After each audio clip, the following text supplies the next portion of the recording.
안녕하세요. 신윤선 목사입니다. 지난 목요일은 어린이날로서 휴강을 하였어요. 어린이날 어떻게 보내셨나요? 즐거운 기쁜 한날을 보내셨나요? 저희도 매우 기쁜 날, 매우 즐거운 날을 보냈습니다. 하지만 여러분들을 간접적으로나마 찾아뵙지 못하는 그런 아쉬움이 있었던 그런 한 주였던 것 같아요. 오늘 우리가 8번째 시간으로 구가 메시아를 거부한 예루살렘을 함께 다루게 될 텐데, 오늘 이 과정이 끝나면 2주밖에 남지 않았어요. 끝까지 전심전력하여서 이 예수님의 복음 이야기 마태복음 함께 은혜를 누릴 수 있었으면 좋겠습니다. 오늘 제목처럼 예루살렘은 하나님의 택하신 그 백성들은 메시아를 거부했어요. 하나님의 역사를 계속 거부해 왔습니다. 그건 구약에서 계속 이어져 왔던 것이고, 예수님 때 와서도 예수님을 거부하는 사람들의 모습을 볼 수 있습니다. 하지만 하나님께서는 택하신 백성을 끝까지 사랑하시는 그 이야기가 오늘 마태복음 21장에서 23장의 내용에도 나와 있고요. 구약으로부터 역사를 타고 흐르는 하나님의 끝없는 사랑의 이야기를 오늘 우리가 함께 살펴보게 될 것입니다. 그러면 오늘 이야기를 시작해 보도록 하겠습니다. 자, 본문의 위치. 마태복음 16장 21절은 예수님 사역의 전환점이라고 할 수 있습니다. 지지난 시간에 살펴보았던 그 구절이죠. 마태복음 16장 21절 말씀. 이때로부터 예수 그리스도께서 자기가 예루살렘에 올라가 장로들과 대제사장들과 서기관들에게 많은 고난을 받고 죽임을 당하고 제3일에 살아나야 할 것을 제자들에게 비로소 나타내시니, 여기서 말하는 예수님께서 이때로부터 할 때의 그 이때가 언제일까요? 예수님이 제자들에게 물으셨어요. 가이사랴 빌립보에서 사람들은 나를 누구라 하더냐? 그러면 너희는 나를 누구라 하느냐? 이 예수님의 물으심에 베드로가 대답하였죠.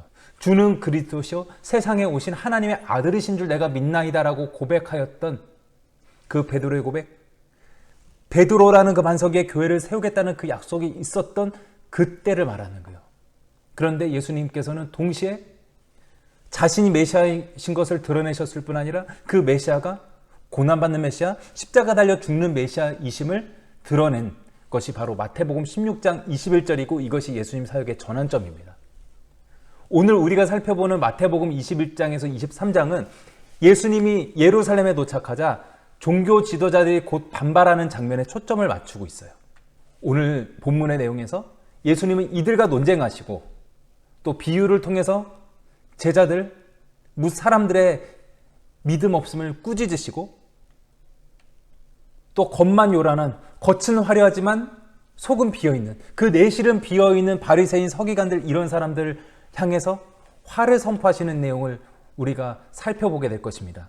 이를 통해 예수님의 십자가 죽음으로 박해가 극계에 달할 것을 예상할 수 있습니다. 마태복음 21장 23장, 오늘 우리가 살펴본 본문에서 예수님은 찬송 가운데 예루살렘에 입성하세요. 사람들의 찬송, 며칠 지나지 않아서 예수를 십자가에 못 박으라 하는 그런 사람들의 예수님에 대한 반대, 그 반응들이 엇갈리는, 그것이 더욱더 극화되는, 더욱더 극적으로 전개되는 이야기가 오늘 마태복음 21장에서 23장의 말씀이라고 할 수 있습니다. 자, 그러면 구체적으로 함께 질문으로 들어가 보도록 하겠습니다. 첫 번째, 예수님이 예루살렘에서 거부당하신 이야기가 마태복음 21장에서 22장까지에서 전개되고 있습니다. 첫 번째 질문, 스가랴 9장 9절에서 10절을 읽고 마태복음 21장 2절에서 7절에 나타난 예수님의 모습이 가져다주는 중요한 의미를 생각해보라. 시편 118편 25절에서 26절을 읽어보고 마태복음 21장 9절에서 군중들이 이 시편 구절을 인용하여 외친 의미를 생각해보라. 결국 본문을 통해 말하고자 하는 예수님의 신분은 무엇인지 말해보라. 이렇게 크게 3가지 질문이 나와 있는데 하나하나 차근차근 답을 찾아보도록 하겠습니다. 스가랴 9장 9절의 말씀이에요. 보라, 내 왕이 내게 임하시나니 그는 공의로우시며 구원을 베푸시며 겸손하여서 나귀를 타시나니 나귀의 작은 것 곧 나귀 새끼니라. 그리고 이어서 10절에서 이렇게 말씀하고 있습니다. 내가 에브라임의 병거와 예루살렘의 말을 끊겠고 전쟁하는 활도 끊으리니 그가 이방 사람에게 화평을 전할 것이요 라고 하는 것이 스가랴 9장 9절 10절의 말씀이에요. 앞에 9절에 보면은 왕이 너희들에게 임하시는데 그 왕은 공의로우신 왕이시며 구원을 베푸시는 왕이시고, 그런데 중요한 것, 겸손하여서 나귀를 타신대요.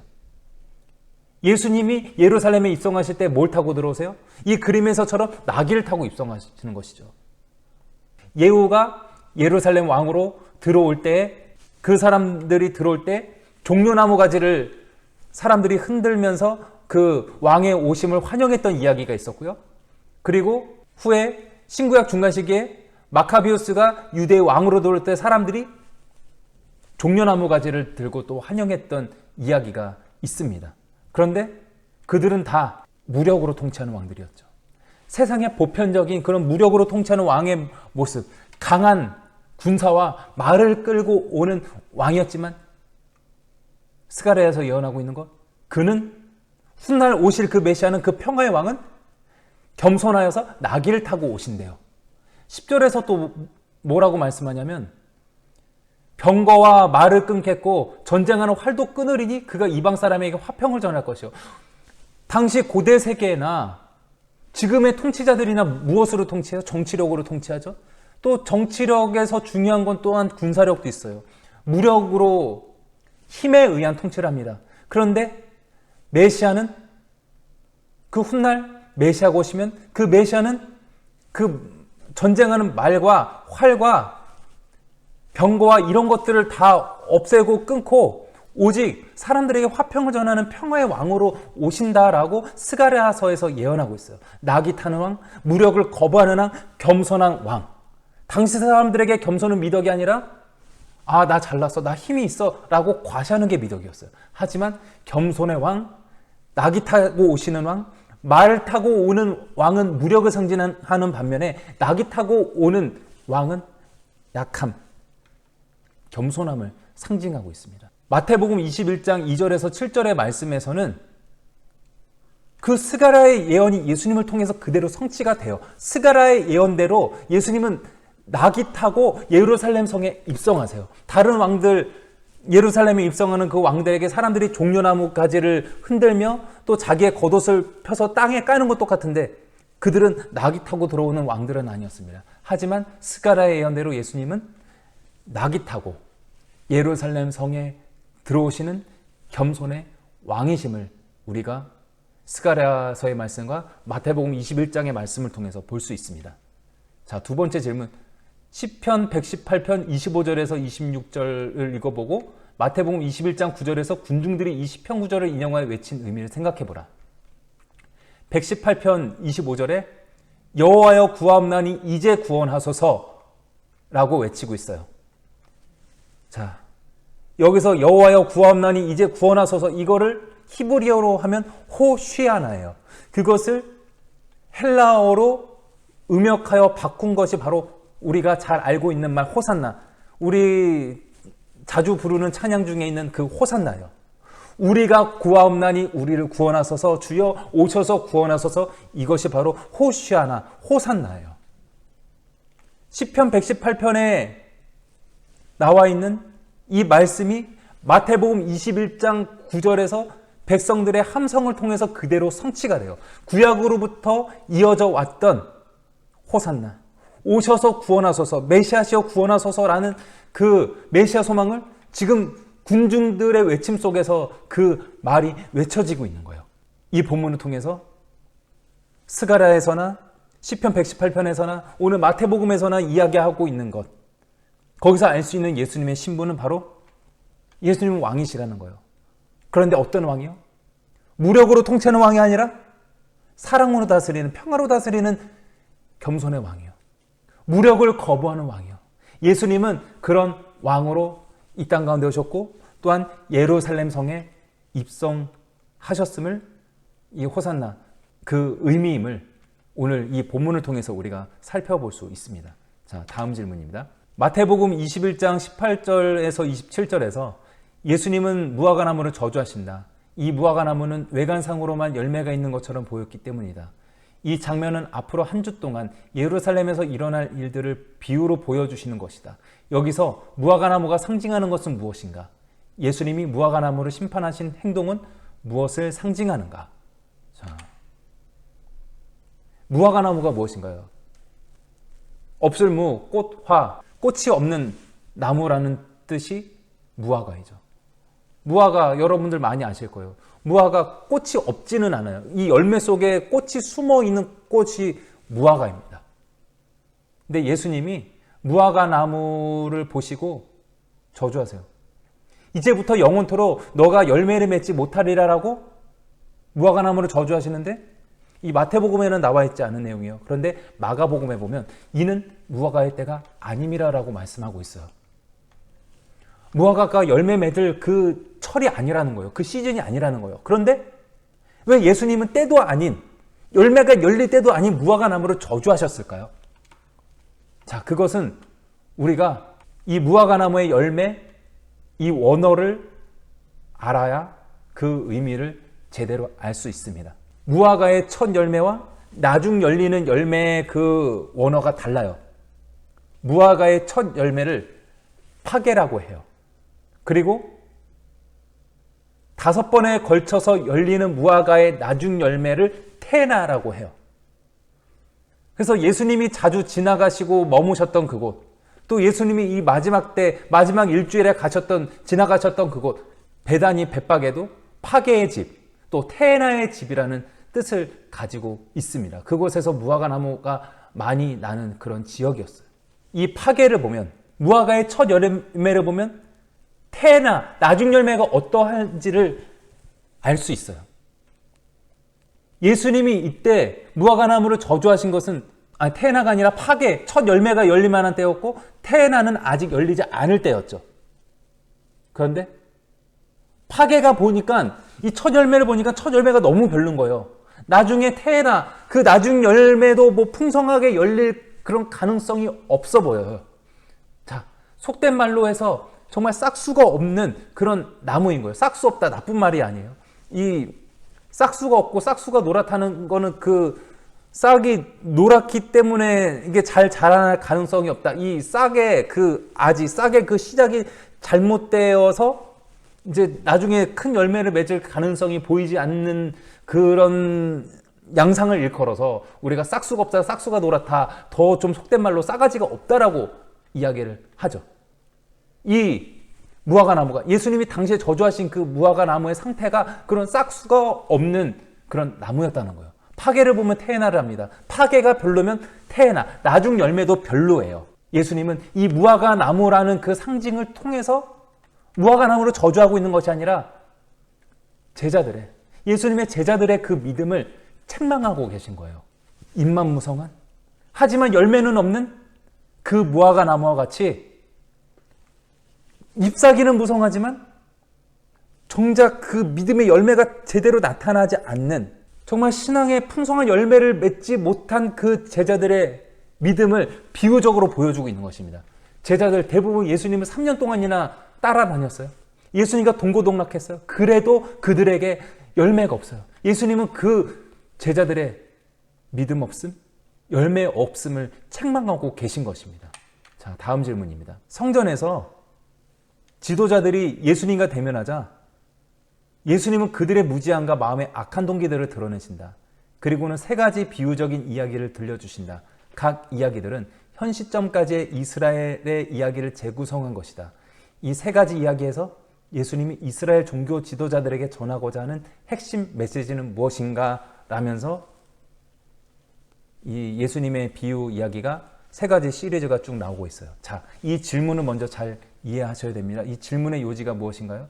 이 비유적인 이 3가지의 이야기가 이 시리즈, 3가지 시리즈의 이야기가 구약으로부터 이어져 오던 이스라엘 역사 전체 이야기를 재구성한 것이라는 거예요. 그렇다면 이 3가지 이야기에서 예수님이 말씀하고 계시는 그 핵심 메시지는 무엇일까라는 그 질문입니다. 자, 그러면 예수님이 말씀하신 그 비유 속으로 함께 들어가 보도록 하겠습니다. 자, 첫 번째 이야기, 2 아들의 이야기입니다.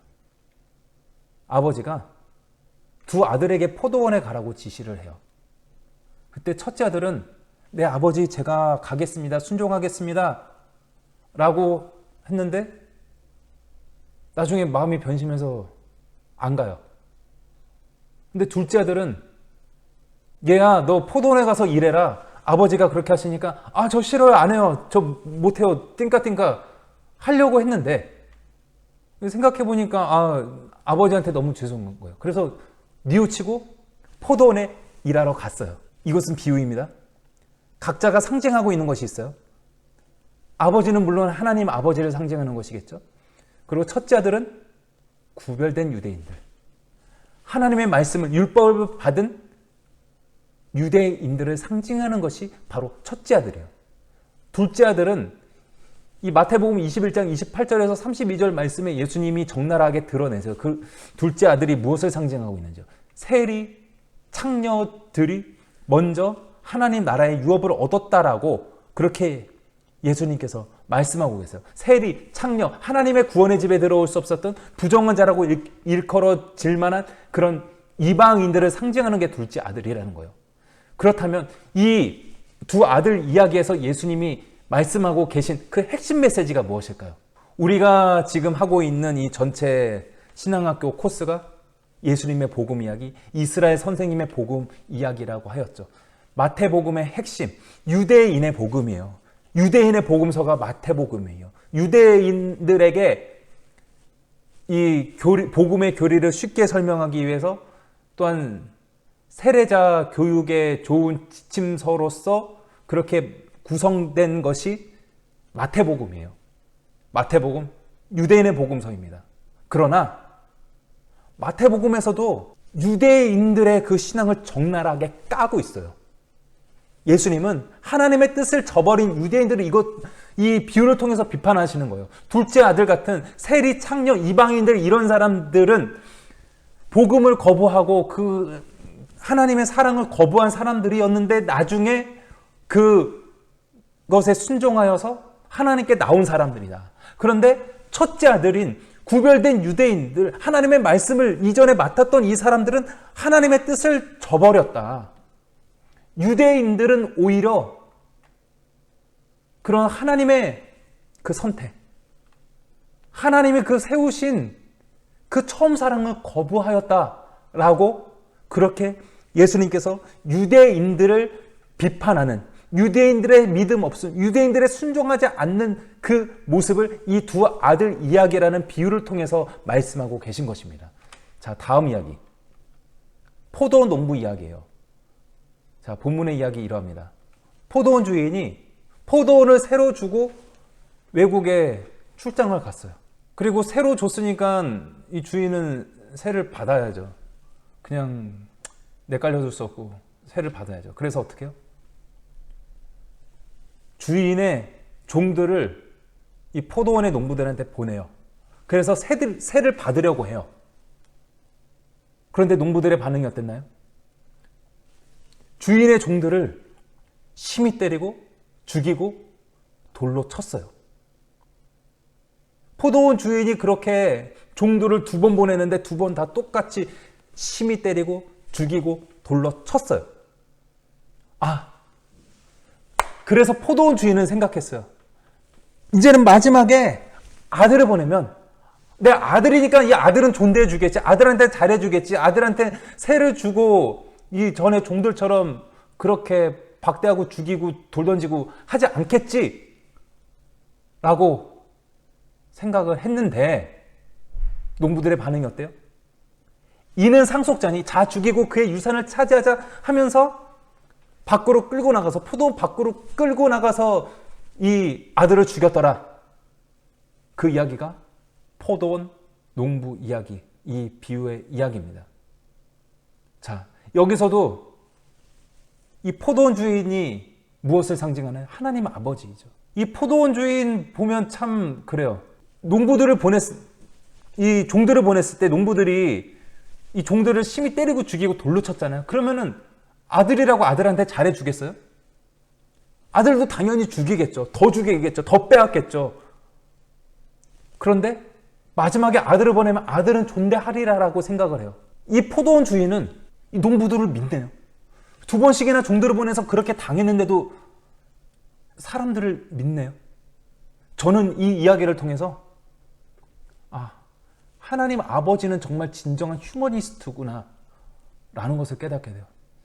인간은 진정으로 휴머니스트가 될 수 없어요. 인간은 자기중심적이고 자기의 이익을 위해서 움직이는 그런 본성적 악을 갖고 있기 때문에 완전한 휴머니스트가 될 수 없어요. 하지만 하나님 아버지께서는 진정한 휴머니스트가 되셔서 정말 인간을 끝까지 사랑하시고 끝까지 믿어주시는 그 하나님 아버지, 그 다음없는 사랑, 외람된 말씀이지만 좀 미련해 보일 수 있는 그 하나님 사랑의 이야기를 이 포도 농부의 이야기를 통해서 우리가 볼 수가 있어요.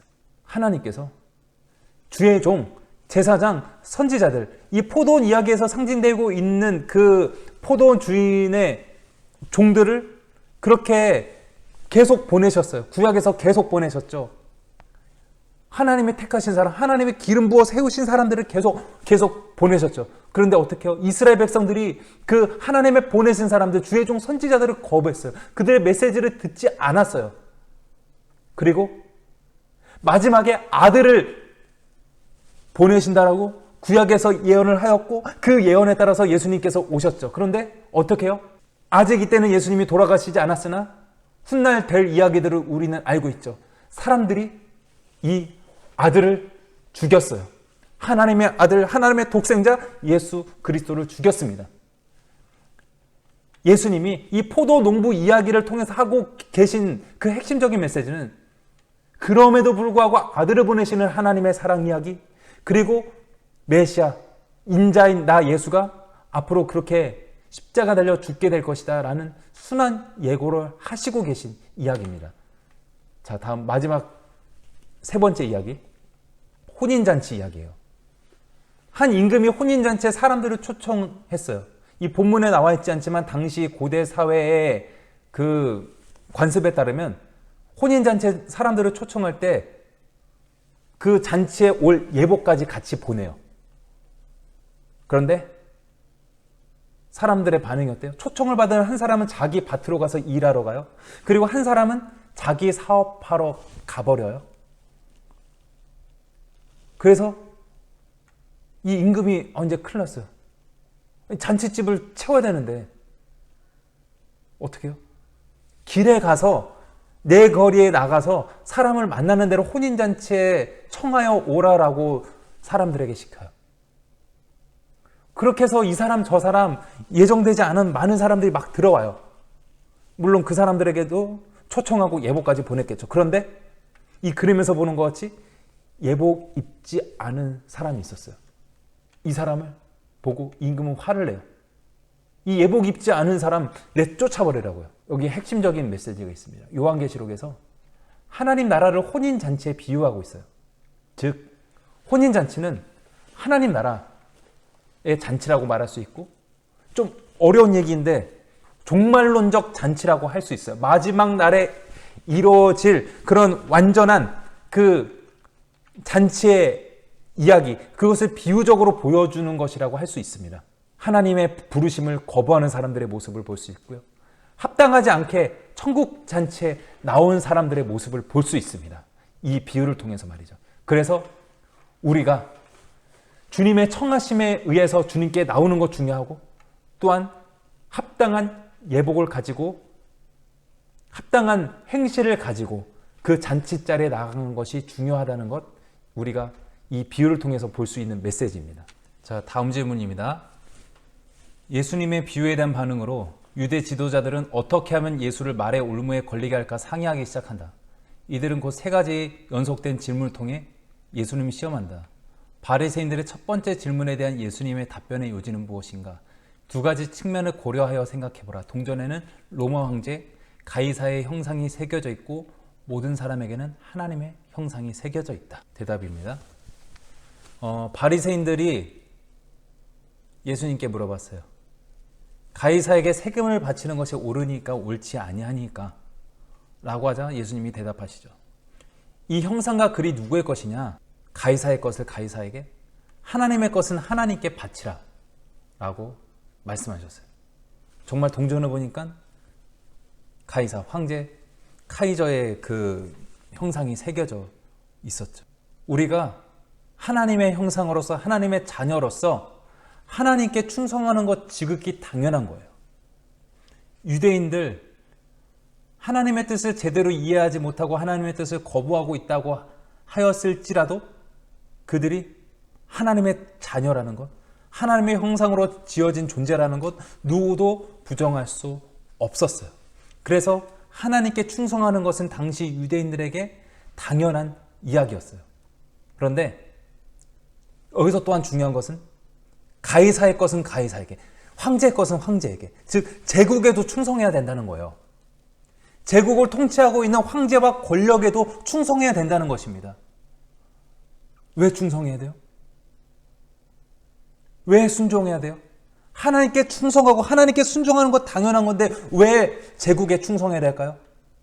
위에 있는 권위에 대해서 순종해야죠. 그것이 하나님에게서 나오는 권위이든 그렇지 않든 사실 하나님에게서 나오지 않는 권위는 없어요. 세상의 모든 권세도 다 하나님이 세우신 것입니다. 이런 정부 저런 정부 이 당 저 당 마음에 안 들어도 다 하나님이 세우신 것이기 때문에 우리들에게는 시민으로서 순종하고 복종해야 될 의무가 있습니다. 불의한 권력이라도 무조건 저항하지는 말라는 거예요. 저항해야 될 때가 있어요.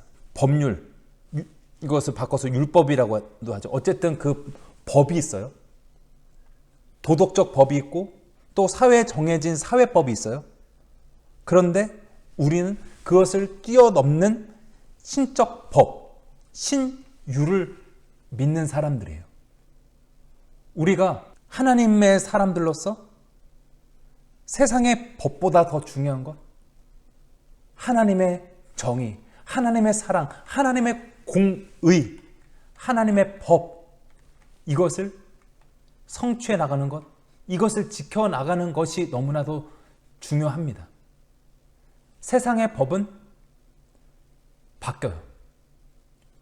절대 불변일 것 같은 헌법도 때로는 조금씩 그것이 다르게 적용될 때가 있죠. 하지만 영원히 변하지 않는 하나님의 정의와 공의가 있어요. 법과 또한 하나님의 그 법 사이에서 우리는 어떻게 해야 되는 것일까? 법 넘어서의 하나님의 정의가 있어요. 그것과 신유를 저는 같은 선상에서 두고 말씀드리는 것입니다. 우리는 법이 하나님의 뜻을 거스르고 인륜을 거스르는 것일 때는 그것에 불복종하고 그것에 저항해야 될 그런 의무가 있는 하나님의 사람들입니다. 하지만 그렇게 크게 어긋나지 않는 것이라면, 불의한 것이더라도 무조건 저항하지 말고 일단은 순종해 보려고, 일단은 복종해 보려고 우리는 노력해야 됩니다. 그래야 우리가 편해요. 일단은 우리가 편하고 그런 질서를 세우는데 우리가 동의를 해야 이 세상의 질서가 유지되죠. 우리는 그 복종과 불복종 사이, 세상의 법과 하나님의 신율적 법 사이에서 항상 상관관계를 가지고 그것과 때로는 상생하면서 때로는 대립하면서 그렇게 참된 정의와 공의를 찾아가는 사람들입니다. 바리새인들은, 서기관들은 예수님을 책망하려고, 뭔가 꼬투리 잡으려고 그렇게 이 가이사에게 세금을 바치는 것이 옳으니까 옳지 않습니까? 이거를 흑이냐 백이냐, 이게 옳고 그르냐, 오냐 X냐, 예스냐 노냐라는 그 이분법적으로 나눠서 이야기하였지만 예수님은 가이사의 것은 가이사에게, 하나님의 것은 하나님께 바치라라고 말씀하시면서 바리새인들의 그 꼬투리 잡는 그것을 싹 피해 가시는 그런 지혜로운 모습을 보여주십니다. 다음 질문이에요. 죽은 자들에게 장차 일어날 육체의 부활에 대한 주제는 구약 전반에서 발전되지만 모세오경에는 잘 나타나지 않는다. 사두개인들은 자신들의 교리를 모세오경에서 거의 절대적으로 의존하고 있기 때문에 부활도 믿지 않는다. 사두개인들의 질문에 대한 답변으로 예수님은 그들이 성경도 하나님의 능력도 알지 못하는 거로 오해한다라며 책망하십니다. 예수님은 이런 말씀을 어떻게 입증하시는가? 육체의 부활, 우리가 믿는 부활의 진리가 너무나도 충격적이게도 구약에는 직접적으로 딱 이게 부활이다라고 명시되어 있지 않아요. 그것이 사실입니다. 모세오경에도 없고요, 시편에도 없고요, 부활이라는 것을 명명백백하게 밝히고 있는 것은 없어요. 하지만 구약에도 부활이 없지는 않습니다. 간접적으로는 드러나요. 자, 대답. 육체 부활이 구약에서 간접적으로 드러나요. 직접적으로 언급되는 부분은 1도 없지만 간접적으로는 부활의 신앙이 나타나고 있어요. 아브라함이 이삭을 바칠 때도 부활의 신앙 비스무리한 것이 있었고요. 그 부활의 신앙, 그 죽은 자도 다시 살리시는 하나님의 능력, 결코 하나님의 의가 모든 세상의 불의를 이긴다는 것, 어둠은 빛을 이길 수 없다는 것, 불의한 것은 정의를 이길 수 없다는 것, 그 신앙이 구약의 아브라함, 이삭, 야곱, 또 그 이전부터 그 창세기 때부터 구약 전반의 역사를 거쳐서 그런 하나님이 승리하신다는 믿음이 있었고, 그것이 나중에 부활 신앙으로 구체화되는 것이 신구약 중간기 또 예수님 때에 이르러서예요. 21장 32절에 나는 아브라함의 하나님이요 이삭의 하나님이요 야곱의 하나님이로라 하신 것을 읽어보지 못하였느냐. 하나님은 죽은 자의 하나님이 아니요 살아있는 자의 하나님이시니라라고 예수님이 말씀하고 계세요. 사두개인들, 이들은 구약에 기록된 그 문자적인 것만 믿는 사람들이기 때문에 그들은 부활이 없다라고 하는 거예요. 뭐 부활에 대해서 구체적으로 명시된 것이 전혀 성경에 1도 없기 때문에, 간접적으로 드러나는 것은 있지만 직접적으로 드러나고 있는 것들이 없기 때문에 그들은 부활의 신앙이 없었습니다. 그런 이들에 대해서 예수님은 아브라함의 하나님이요 이삭의 하나님이요 야곱의 하나님이로라 하신 그 말씀을 인용하고 계세요. 모세 율법이 있죠. 모세 율법이 언제 나왔어요? 창세기, 출애굽기, 레위기에서, 출애굽기, 레위기, 민수기, 신명기, 그때 나온 게 모세이고 율법이죠. 모세보다 아브라함, 이삭, 야곱이 먼저 있었죠. 야곱 이후 430년 후에 태어난 사람이 모세예요. 아브라함은 그거보다 더 많이 할아버지죠. 모세가 있었고 하나님이 모세에게 하나님의 법, 율법을 계시하여 주시기 전에, 십계명 돌판을 주시기 전에 창세기에 나오는 족장들 아브라함, 이삭, 야곱이 먼저 있었어요. 하나님은 어떤 하나님이요? 아브라함의 하나님, 이삭의 하나님, 야곱의 하나님이요. 아브라함이 가졌던 그것이 부활신앙이라고 명시되지 않았지만 이삭이 만약에 죽더라도 죽은 이삭도 하나님께서 다시 살리시리라는 그 믿음을 가졌던 것, 아브라함에서 나타나는 부활신앙의 그 전조를 우리는 볼 수 있습니다. 아브라함, 이삭, 야곱도 히브리서에서 말씀하듯이 그들도 나중에 그 메시아의 이름이 예수인지 그거는 모르지만 메시아가 오실 것을 믿는 믿음, 또한 부활에 대한 믿음이 그들에게 어렴풋하게나마 멀리서 보고 환영하는 그 믿음이 있었다라는 거예요. 그들도 어렴풋하게 남았던 그 부활의 신앙이 있었다는 거예요. 그래서 예수님께서 말씀하고 계신 것은 모세 오경을 토대로 사두개인들은 예수님을 비판하고 부활이 없다라고 얘기하지만 모세 율법보다 더 먼저 있었던 아브라함, 이삭, 야곱, 그들에게 임하셨던 그 하나님의 그 권위에 기대서 말씀을 입증하고 계세요. 율법보다 먼저 있었던 하나님의 그 약속의 말씀에 근거하여서 부활이 확실히 있다라고 더 큰 권위에 기대서 예수님께서 부활을 입증하고 계시는 것입니다. 다음, 두 번째로 메시아를 거부하는 예루살렘을 정죄하시는 이야기가 마태복음 23장에 나오고 있습니다. 첫 번째 질문. 마태복음 23장에서 예수님이 유대 지도자들에 대해 반복적으로 부르시는 호칭은 무엇인가? 1절에서 7절의 내용은 그러한 호칭이 정확히 들어맞는다는 사실을 어떻게 보여주는가? 라는 질문입니다. 자, 마태복음 23장 1절에서 7절에서 계속 나타나고 있는 호칭이 랍비예요. 선생님이에요. 제가 이 신앙학교 강의의 제목을 예수님의 복음 이야기, 이전에 하려고 했던 제목이 이스라엘 선생님의 복음 이야기라고 하려고 했다라고 계속 누누이 말씀드렸죠. 이스라엘 선생님 랍비예요. 유대인의 선생님이 랍비이죠. 예수님은 마태복음에서 랍비와 같은 유대인들의 선생님으로서 나타나고 계세요. 그런 랍비의 모습, 예수님과 비슷하게 이 유대의 지도자들도 사람들에게 뭐라고 불려요? 랍비, 선생님이라고 불려요. 그리고 행위에 온전함이 있는 종교 지도자들이에요. 613개의 율법 조항을 지키고요. 그들이 만든, 유대인들이 만든 미드라시를 철저히 준수하는 사람들, 이 사람들 바리새인, 랍비 이런 사람들이에요. 그러나 예수님이 무엇을 말씀하고 계시냐면요.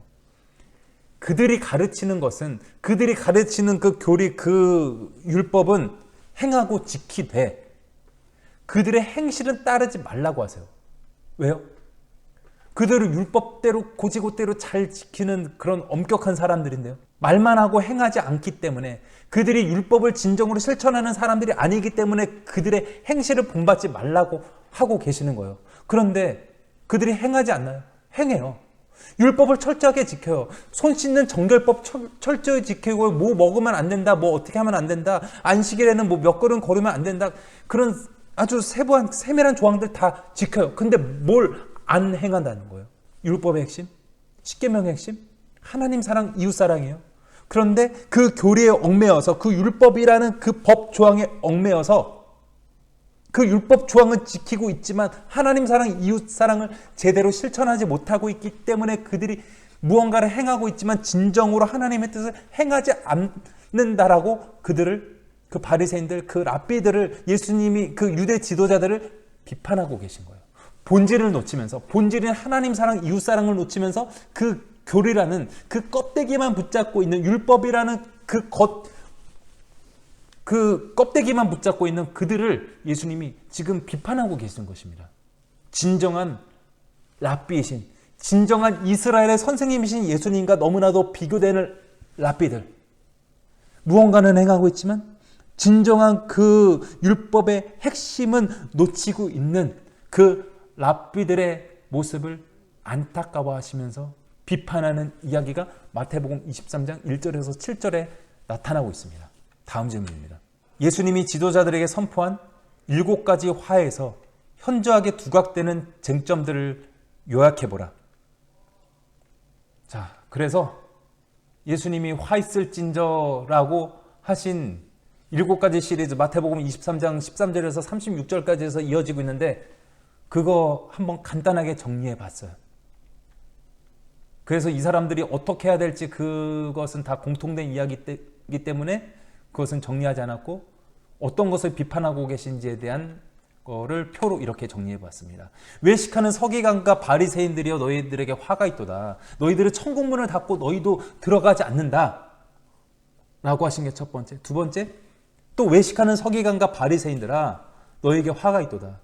교인 한 사람을 얻기 위해서 힘쓰나 교인 한 사람을 얻은 다음에 이 사람들을 배나 더 지옥 자식이 되게 한다. 이들을 실족하게 한다 라고 비판하시는 것이 두 번째. 세 번째, 화 있을진저 눈먼 인도자들이여, 너희가 성전으로 맹세하면 아무 일 없다라고 하고 성전의 금으로 맹세하면 이것을 지켜야 된다라고 하는 그것 비판하고 계십니다. 네 번째, 외식하는 서기관과 바리새인들여, 너희에게 화가 있도다. 너희가 11조는 드리지만 율법에 더 중한 바 정의, 긍휼, 믿음은 저버렸다. 네 번째이고요. 다섯 번째, 화 있을진저 외식하는 서기관과 바리새인들이여, 잔과 대접의 겉은 깨끗하지만 그 안에는 탐욕과 방탕으로 가득하다. 여섯 번째, 외식하는 서기관과 바리새인들이여, 너희는 회칠한 무덤 같도다. 무덤에 회칠을 해요. 이 무덤을 이렇게 회칠을 해서 멀쩡하게 꾸며 놓는 거죠. 그래서 겉은 아름답고 겉은 멀쩡한데 그 안에는 뭐가 있어요? 외식과 불법이 가득하다라고 이 외식하는 서기관과 바리새인들을 예수님이 비판하고 있습니다. 마지막 일곱 번째, 화 있을진저 외식하는 서기관과 바리새인들이요, 선지자들의 무덤을 너희들이 아름답게 꾸미지만 너네 조상들은 선지자의 피를 흘렸고, 너네들도 선지자의 피를 흘린 그 자손들, 그 하렙의 그 자식들임을, 그 자손들임을 너네가 증명하고 있구나라고 하시는 이야기가 마지막 화 있을진저 예수님의 일곱 번째 선포입니다. 자, 이거 다 다른 이야기 같지만 거의 비슷한 이야기예요. 그 두각되는 쟁점들을 요약해 보면은 이렇게 대답할 수 있습니다. 외식하는 것? 겉은 멋지게 화려하게 멀쩡하게 해놓지만 속은 별로라는 거예요. 속은 아니라는 거예요. 겉은 그럴듯하나 속은 텅 비어있는 그 텅 빈 경건의 모습, 그 바리새인들, 서기관들의 모습을 예수님께서 비판하고 계시는 것이 핵심입니다. 그런 사람들한테 뭐가 있다고요? 이런 이들에게 화가 있다라고 예수님이 선포하시는 것입니다. 그러므로 말씀을 맡은 지도자들에게는 엄중한 책임이 있어요. 엄격하고 근엄하고 진지한 엄근진한 책임이 있어요. 목사들에게 그러므로 맡겨진 책임이 너무나도 중하고요. CM으로 속장으로 선교 회장으로 계신 그런 교회의 평신도 지도자들에게 있는 그런 책임이 너무나도 막중함을 이 예수님이 선포하신 7가지 화의 말씀을 통해서 우리가 또한 알 수가 있습니다. 자, 마지막 질문이요. 예루살렘을 향해 애통해 하시는 모습을 통해 우리는 예수님을 거부하는 사람들을 예수님이 어떻게 생각하시는지 추측할 수 있다. 예수님은 이러한 사람들에 대해 어떤 생각과 감정을 가지실까? 자, 마태복음 23장 37절에서 39절의 말씀이 어떤 말씀일까요? 자, 그 말씀을 읽어보겠습니다. 예루살렘아, 예루살렘아, 선지자들을 죽이고 내게 파송된 자들을 돌로 치는 자여, 암탉이 그 새끼를 날개 아래 모음같이 내가 내 자녀를 모으려 한 일이 몇 번이더냐? 그러나 너희가 원하지 아니하였도다. 보라, 너희 집이 황폐하여 버려진 바 되리라. 내가 너희에게 이르노니 이제부터 너희는 찬송하리로다. 주의 이름으로 오시는 이여 할 때까지 나를 보지 못하리라. 예루살렘아, 예루살렘아, 선지자들을 죽이고 내게 파송된 자들을 돌로 치는 자여, 암탉이 그 새끼를 날개 아래 모음같이 내가 내 자녀를 모으려 한 일이 몇 번이더냐. 주의 날개 그늘 아래 주의 백성들을, 주의 택하신 그 이스라엘을, 주의 택하신 그 유대인들을 품으려고 하나님께서 몇 번이나 시도하셨을까? 수도 없이 많이 시도하셨죠. 자, 대답이에요. 하나님께서 구약 때부터 주의 날개 아래, 주의 날개 그늘 아래 자녀들을 모으려고 여러 차례 셀 수 없이 주의 종, 선지자들, 제사장들, 왕들, 뭐 이런 사람들을 통해서 수도 없이 하나님의 그 사랑을 행하시고 그 하나님의 사랑을 보여주셨어요. 그런데 뭐라고요? 너희가 원하지 아니하였도다. 주의 날개 아래, 주의 날개 그늘 아래 자녀들을 모으고 품으려고 하였지만 너네가 거부하였다 라고 말씀하고 계신 거예요. 여기서 느껴지는 예수님의 마음이 무엇인가요? 안타까움이에요. 분노예요. 하나님은 또 지금 하나님의 아들 메시아인 나는 너희들을 그렇게 사랑하고 그렇게 품으려 하는데 너네가 그 나의 사랑을, 그 하나님 아버지의 그 크신 사랑을 거부하고 있는가? 이 사람들아, 안타까워하시고 분노하시는 예수님의 그 마음이 이 마태복음 23장 37절에서 39절의 말씀을 통해서 느껴져요. 하지만 중요한 것, 안타까운 분노보다 더 중요한 것, 그럼에도 불구하고 주의 날개 아래 품는 것을 계속 거부하고 떠나갔던 사람들이고, 주의 구원의 집에 들어오기를 거부하고 계속 율법과 하나님의 말씀과 하나님 나라와 상관없이 벗어나고 밖으로 나가버리는 그들일지라도, 그럼에도 불구하고 그 안에 흐르는 하나님의 사랑이 있다는 거예요. 구약 때부터 역사를 통해 도도히 흐르고 있는 그 하나님의 사랑의 이야기가 있습니다. 사람들은 거부할지라도, 사람들은 그 하나님의 사랑을 받아들이지 못할지라도 변함없이 사랑하시는 그 하나님의 사랑 이야기가 구약의 이야기고, 또 그 결정적인 사랑의 이야기가 예수님을 통해서 지금 나타나고 있는 거예요. 아까 포도원 농부 비유의 이야기에서 말씀하셨듯이 마지막에 하나님께서 아들을 보내시나 그 메시아, 그 독생자 예수를 죽이는 그 완악한 사람들, 그럼에도 불구하고 그들을 위해서 아들을 내어주시는 그 하나님의 다음 없는 사랑, 그것을 말씀하고 계시는 것입니다. 주님의 안타까움, 주님의 분노, 하지만 그럼에도 불구하고 역사를 통해 도도히 흐르고 있는 하나님의 사랑이 지금 하나님의 아들 독생자 예수 그리스도를 통해서 나타나고 있음을 우리는 볼 수 있습니다. 자, 오늘의 이 모든 이야기들을 살펴보면서 예수님이 십자가를 향해 점점 더 가까이 가고 계세요. 점점 더 예수님을 거부하는 사람들의 그 거부와 반대가 심해지고 있습니다. 하지만 그러면 그럴수록 하나님의 그 지극한 사랑 이야기, 예수님의 그 절절한 사랑 이야기가 계속되고 있습니다. 하나님의 사랑은 역사를 통해, 그 흐르는 역사를 통해 도도히 때로는 잠잠하게, 때로는 강력하게 흐르고 있습니다.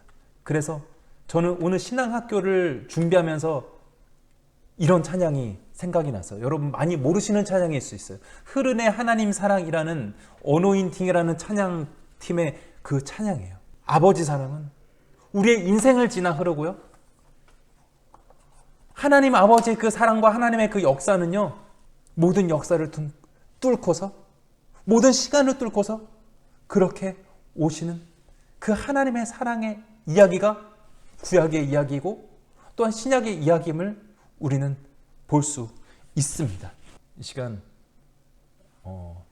마지막으로 이 찬양을 주님 앞에 올려드림으로 오늘의 신앙학교 8번째 시간 메시아를 거부한 예루살렘 이야기를 마치려고 합니다.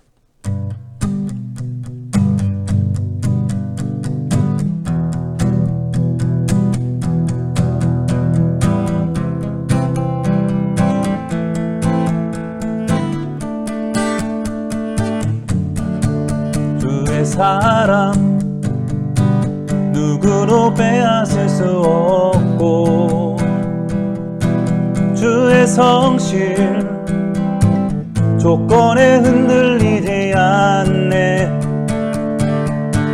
주의 자비 아무도 외면하지 않고 주의 긍휼 반가이 맞아주시네. 주의 사랑 누구도 빼앗을 수 없고 주의 성실 조건에 흔들리지 않네. 주의 자비 아무도 외면하지 않고 주의 긍휼 반가이 맞아주시네. 찬양해 아버지 사랑 인생을 지나 흐르네. 노래해 영원한 사랑 역사를 넘어 흐르네. 하나님 사랑 주의 사랑 기꺼이 나를 찾아오사 주의 마음 십자가로 보여주셨네. 주의 성령 지금도 나를 이끄시며 주의 은혜 날마다 태워주시네. 찬양해 아버지 사랑 인생을 지나 흐르네. 노래해 영원한 사랑 역사를 넘어 흐르네. 찬양해 아버지 사랑 인생을 지나 흐르네. 노래해 영원한 사랑 역사를 넘어 흐르네. 마지막으로 찬양해 찬양해 아버지 사랑 인생을 지나 흐르네. 노래해 영원한 사랑 역사를 넘어 흐르네. 하나님 사랑